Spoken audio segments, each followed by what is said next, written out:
Tonight, Melania Trump with a surprise announcement, breaking her silence on Jeffrey Epstein.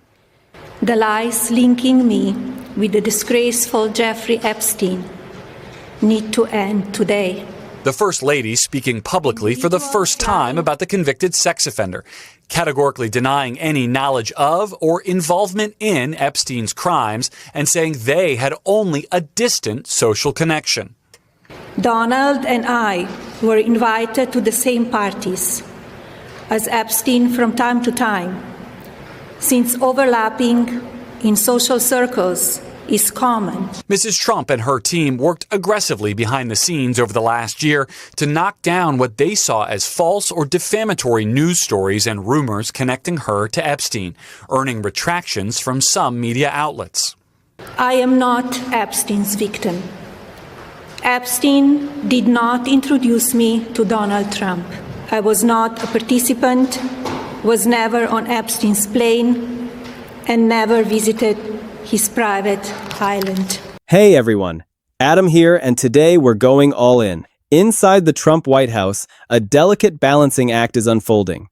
Melania Trump has publicly called for Epstein transparency and survivor hearings, putting her directly at odds with an administration that wants to limit the investigation. Her moves could either reinforce Trump's narrative or shatter it, and the tension is becoming a genuine political and personal crisis. These two storylines have now crashed into each other with the force of a car collision. The First Lady of the United States publicly called for more transparency on Epstein and for survivor-centered congressional hearings. The administration she represents has been working to limit that transparency. And Trump, the man whose name keeps appearing in the Epstein files, who has been calling the whole investigation a politically motivated hoax, is now in the position of either embracing his own wife's stated agenda or effectively hanging her out to dry to protect himself. The choice he makes in this moment will define not just his relationship with his wife, but his entire approach to the Epstein scandal and his political future.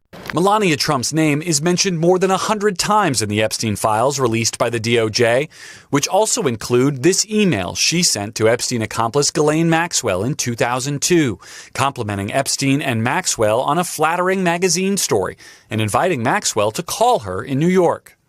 My email reply to Maxwell cannot be categorized as anything more than casual correspondence. Mrs. Trump concluding with a call for Epstein's survivors to be given a full and open congressional hearing to tell their stories.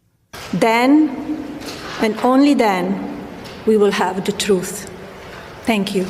Let me be clear about what this story is and what it is not, because the framing is sharp and you deserve the honest version.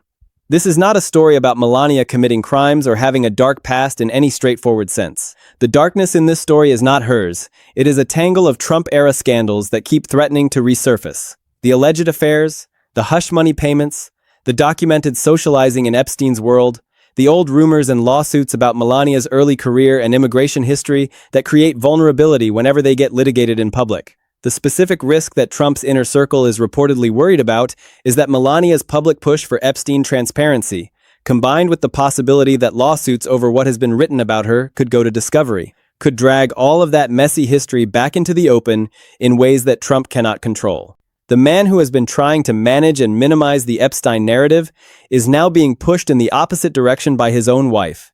And the question of what he does about that, and at whose expense, is what this story is really about. I am not Epstein's victim. Epstein did not introduce me to Donald Trump. First Lady Melania Trump just completely undercut her husband and his top lieutenant's effort to turn the page from Jeffrey Epstein with this extraordinary public statement at the White House. She called for transparency and public hearings for survivors of his abuse and sought to distance herself from the convicted sex offender. I call on Congress to provide the women who have been victimized by Epstein with a public hearing specifically centered around the survivors. She also said she has never been friends with Epstein, but acknowledged they ran in similar social circles.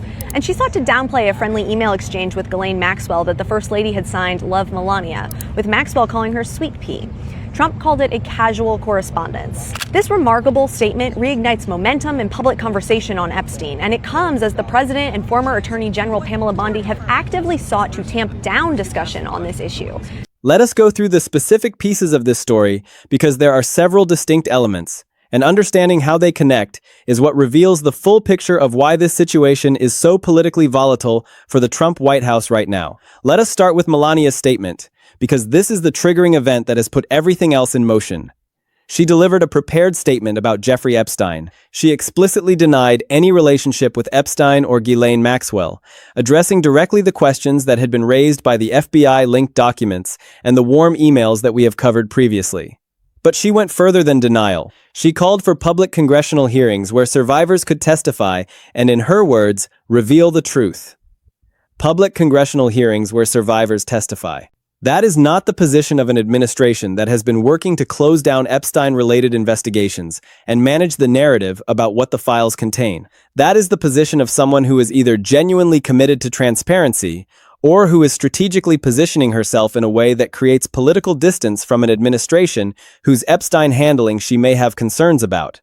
In a rare public address from the White House, First Lady Melania Trump today denied allegations she had a close relationship with convicted sex offender Jeffrey Epstein and his associate Ghislaine Maxwell. Our White House correspondent Liz Landers joins us now with more. So Liz, what did the First Lady say? This was an extraordinary statement from a First Lady that we rarely see have this kind of public statement.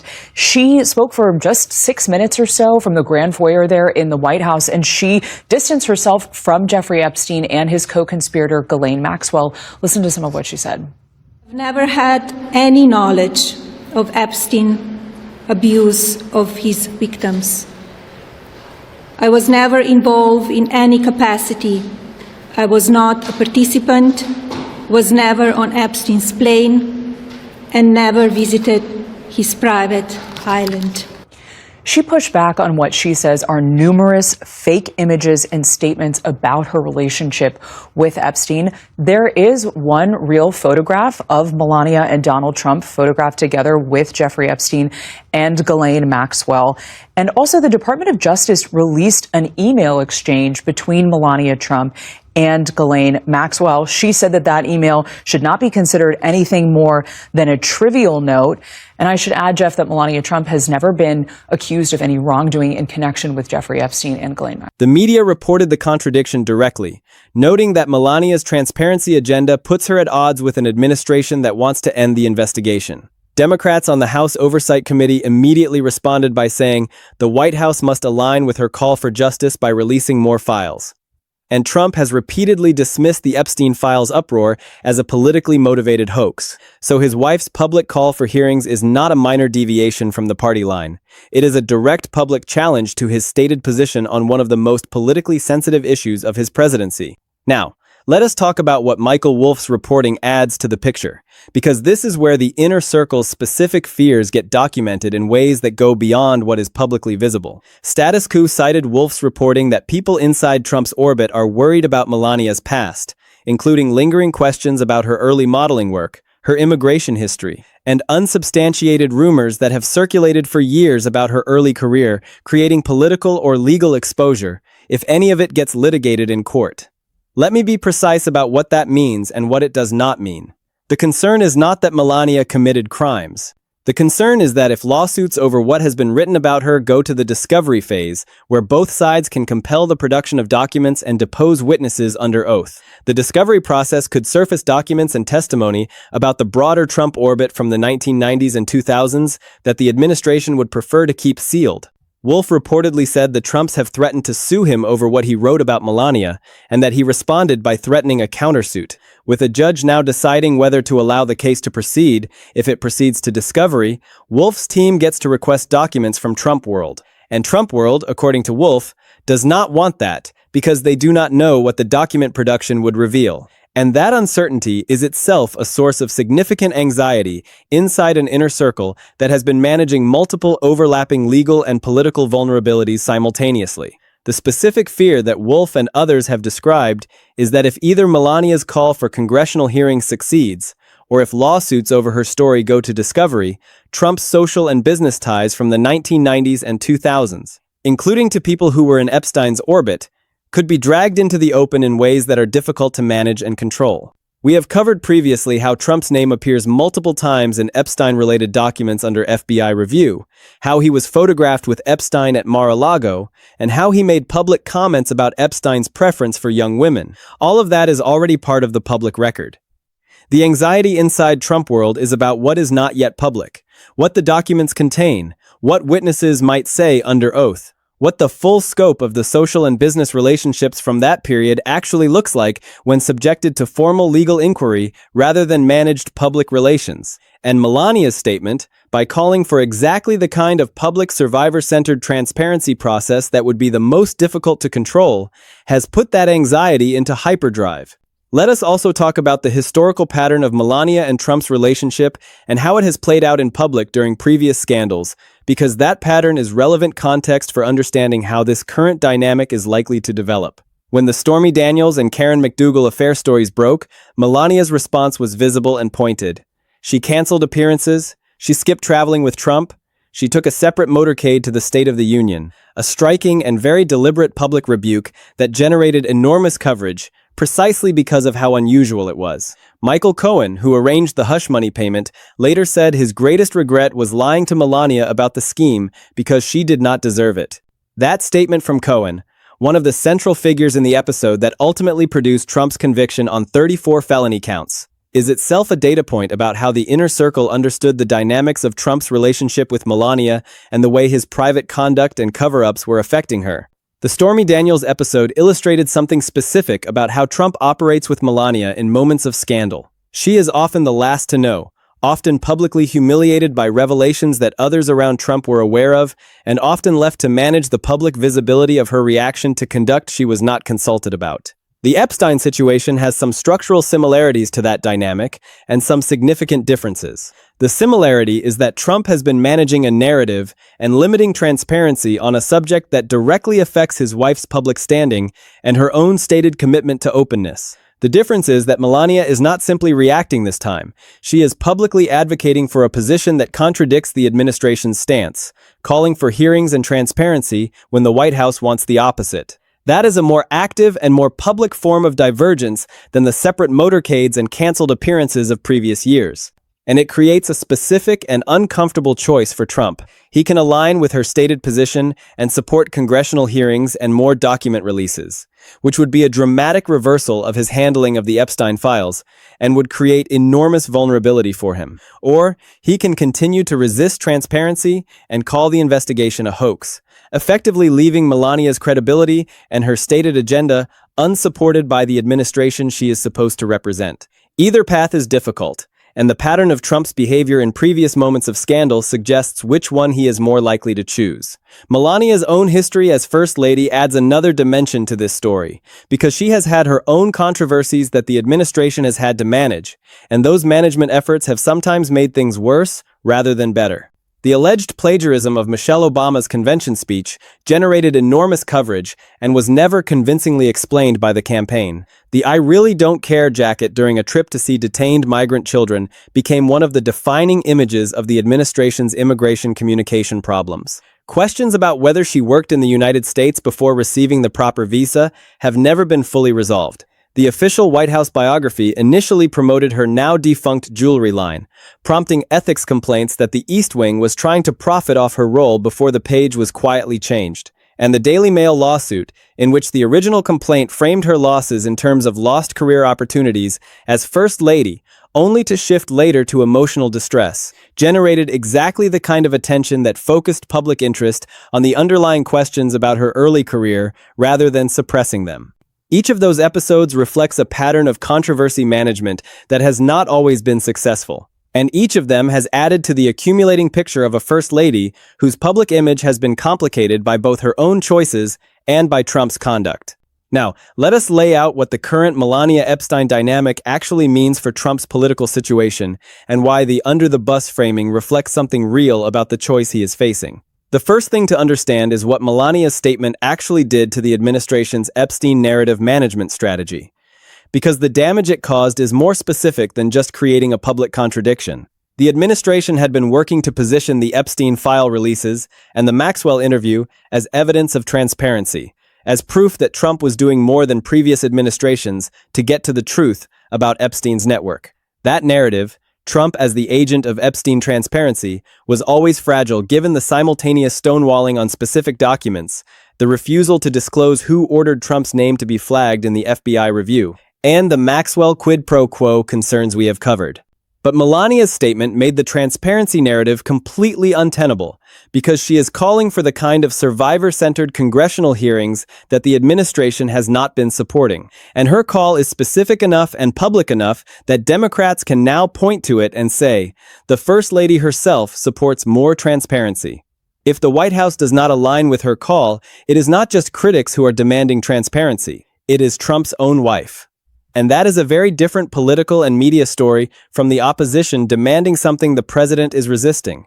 The second layer worth sitting with is the discovery risk, and what it means for why Trump's inner circle is so specifically worried about the collision of Melania's public moves with the litigation landscape around her background. Discovery is the legal process through which parties in a lawsuit can compel the production of documents, records, and deposition testimony from the opposing side and from relevant third parties. A case involving questions about Melania's early career in Trump's orbit from the 1990s and early 2000s. A discovery process could potentially reach documents and witnesses that are directly relevant to the broader question of what Trump's social and business world looked like during the period when he had documented contact with Epstein. The anxiety Wolf describes inside Trump world is not about Melania herself having something criminal to hide.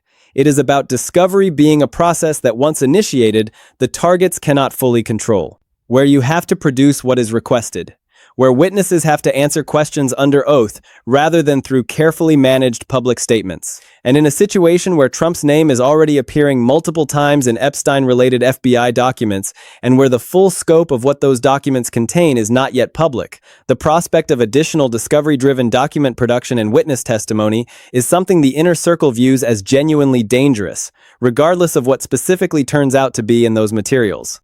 The third layer is the pattern of Trump's behavior in previous moments, when personal scandal and political vulnerability have collided, and what that pattern suggests about how he will handle the choice between supporting Melania's stated agenda and protecting himself.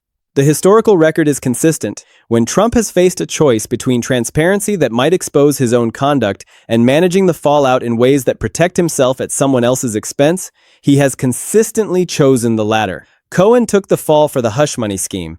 No one took the fall for the immigration ad campaign. The lead prosecutor in the Comey case was replaced when it was not moving fast enough. Officials who created political problems were removed and blamed.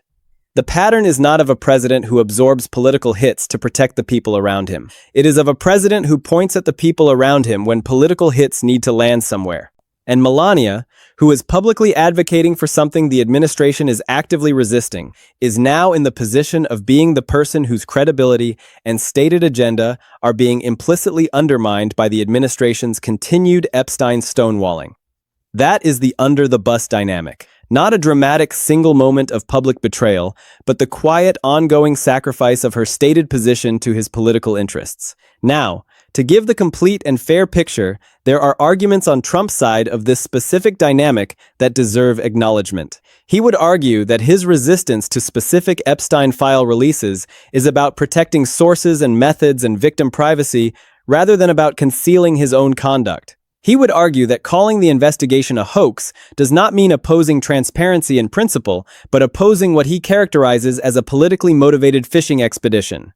And he would argue that the tensions between his public position and Melania's public statement are overstated, that they can both be committed to the truth about Epstein while having different tactical views about how best to pursue it. These are arguments that have some internal coherence, even if they are not persuasive to critics who have been watching the pattern of Epstein file handling we have documented. And Melania herself has not characterized the situation as being at odds with her husband. She made her statement, "It says what it says," and the interpretation of what it means for the couple's relationship and political alignment is being done primarily by outside observers rather than by either of them directly. These are real limitations on how confidently any of this can be characterized. But here is what those qualifications do not fully address about the situation as it currently stands. Melania called for public congressional hearings where survivors testify and reveal the truth. The administration has been working to limit Epstein-related investigations and has called the files' uproar a hoax. Those two positions are not compatible. Democrats on the House Oversight Committee are citing Melania's statement to demand that the administration align with her call for transparency. The administration has not done so. In Michael Wolff's reporting, whatever its specific reliability and individual details, reflects a documented fear inside Trump world that Melania's public moves combined with litigation discovery could surface material about Trump's social and business world from the Epstein era that the inner circle is not prepared to have surface. That specific anxiety about what discovery might produce, about what hearings might surface, about what sworn testimony might contain, is consistent with the broader pattern we have been documenting of an administration that is working very hard to control what information becomes public about the Epstein network and about Trump's place within it. And when you combine that control effort with Melania calling publicly for exactly the kind of process that would be the least controllable, you have a genuine and specific political crisis that the administration does not have a clean way to resolve. The historical pattern of Melania's public responses to Trump's scandals is worth examining in more detail because it provides crucial context for understanding what might happen next. When the Access Hollywood tape emerged in 2016, with Trump's infamous comments about grabbing women, Melania's response was to say that the comments were offensive and that she was surprised by them. That was a carefully calibrated response that acknowledged the offense without fully breaking with her husband.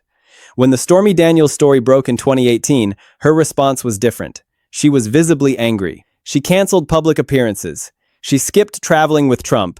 She made a point of being seen as separate from him during that period.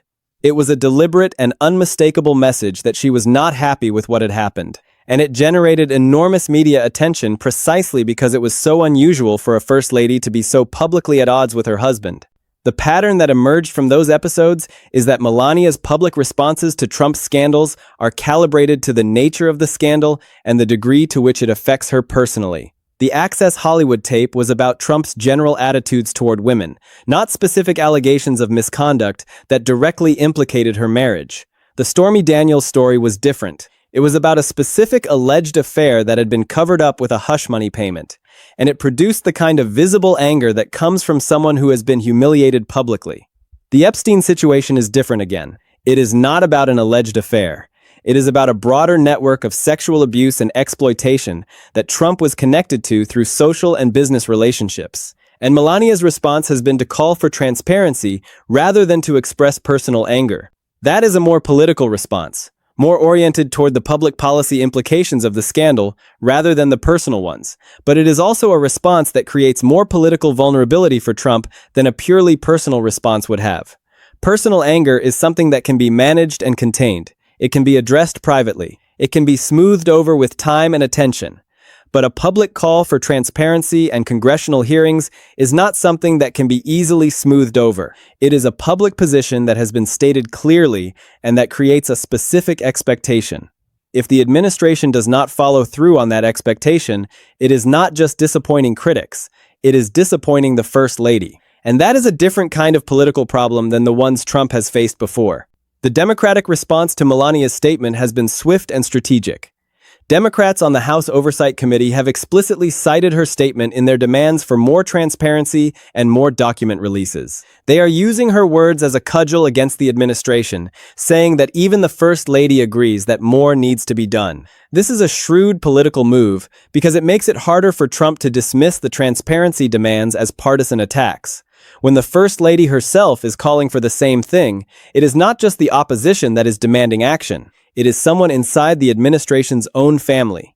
And that changes the calculus for members of Congress who might otherwise be inclined to support Trump's position on the Epstein files. They now have to contend with the fact that the First Lady disagrees with the president on this issue, and that creates room for them to break with him as well. The media coverage of this dynamic has been extensive and largely unfavorable to the administration. The contradiction between Melania's call for transparency and the administration's continued stonewalling has been documented across multiple outlets. The Epstein files story has been covered from every angle, with journalists highlighting the discrepancies between what the administration says about transparency and what it actually does. And the speculation about what is really in those files continues to grow.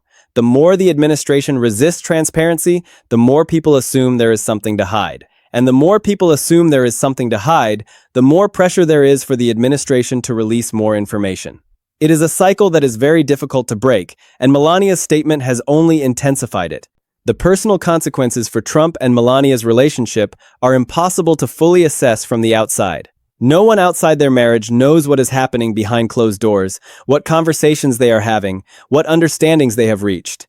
But the public signals are unmistakable. Melania has publicly taken a position that contradicts her husband's administration's position on one of the most significant issues of his presidency. That is not something that happens by accident. It is a deliberate choice, and it suggests that there is a real divergence between them on this issue, whether it is a divergence of principle or a divergence of strategy. The inner circle's anxiety about Melania's public moves, as documented by Wolff's reporting, suggests that this divergence is being taken seriously inside the administration.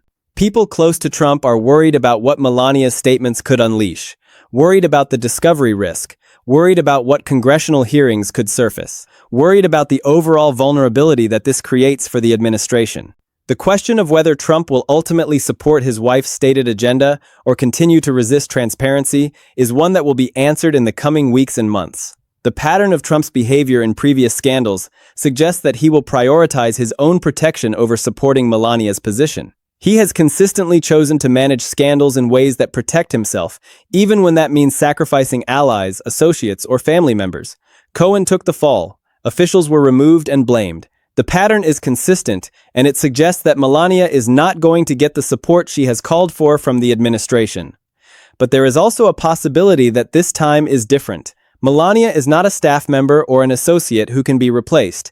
She is the First Lady, his wife, the mother of his son. The political and personal consequences of hanging her out to dry could be far more severe than the consequences of sacrificing a staff member or an associate.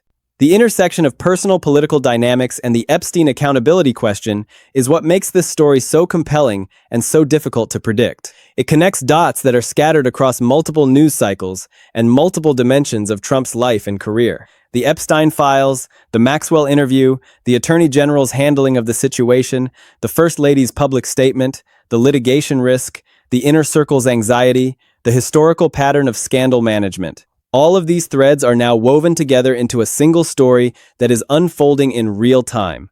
And the outcome of that story will have consequences not just for Trump's marriage, but for his presidency and his political future. Melania Trump publicly called for Epstein survivors to testify, directly contradicting the administration's resistance to transparency and exposing a documented pattern of divergence from Trump. The tension between her public stance and the White House's private position is building, and the next chapter will reveal even more about this under-the-bus dynamic.